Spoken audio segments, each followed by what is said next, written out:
परिवर्तन तो होगा, इसे कोई रोक नहीं सकता। एक समय ऐसा आएगा जब लोग तुम्हारे रुपए, पैसे, गहनों को छोड़ देंगे और अनाज के लिए तुम्हारी जान ले लेंगे। पाप के बढ़ जाने पर कुदरत जब नाराज होगी तब पृथ्वी में उबाल आएगा और 80-90 फीट ऊपर आसमान में इमारतें उछल जाएंगी। अवतारी शक्तियों ने भारत में जन्म ले लिया है। उनका काम है बिगड़ी व्यवस्था को ठीक करना। उन्हें वक्त के सतगुरु के आदेश का इंतज़ार है।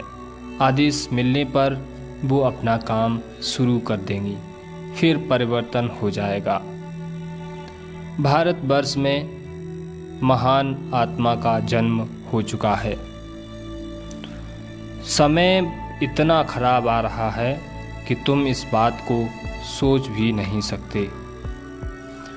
जब भारतवर्ष और विश्व के देशों में सूखा पड़ेगा और अन्न का दाना नहीं मिलेगा, तब तुम्हारी अक्ल ठिकाने आ जाएगी। कुदरत का एक ही डंडा तुम्हारे लिए काफ़ी है। शराब पीना छोड़ दो, यह तुमको और तुम्हारे परिवार को बर्बाद कर देगा। माँ बेटी की पहचान खत्म कर देगा। देश को सुधारने वाली शक्तियों का अवतार हो गया है और आगे वो आपके सामने आएंगी और परिवर्तन कर देंगी। इसीलिए अपने बचाव का रास्ता अभी से निकाल लेना चाहिए। परमात्मा ने आध्यात्मिक शक्तियों को इस भूमंडल पर भेज दिया है और वे कृष्ण की तरह, राम की तरह अधर्मियों का खात्मा कर देंगी। एक बात सब लोग याद रखो कि धर्म की स्थापना अवश्य होगी, चाहे जमीन फट जाए या आसमान गिर जाए, परिवर्तन होकर रहेगा। जो अवतारी शक्तियाँ आ चुकी हैं वे पूर्ण शाकाहारी हैं और चरित्रवान हैं।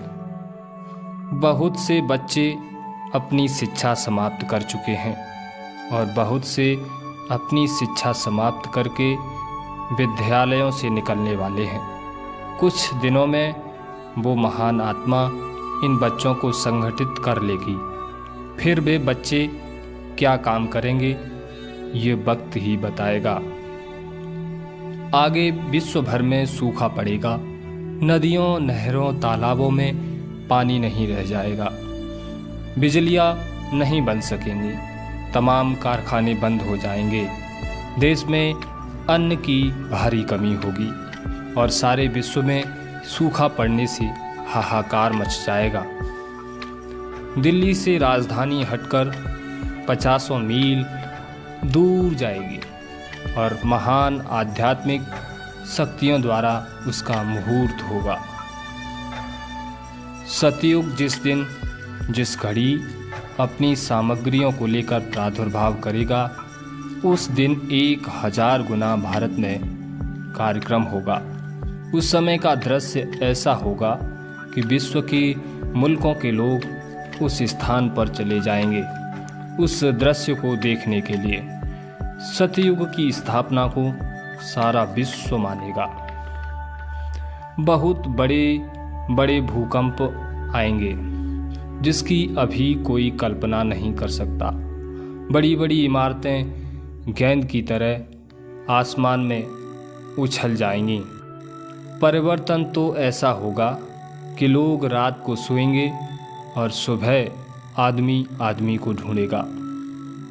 महापुरुष का जन्म भारतवर्ष के उत्तर प्रदेश के एक छोटे से गांव में हो चुका है और वह व्यक्ति मानव इतिहास का सबसे महत्वपूर्ण व्यक्ति बनेगा।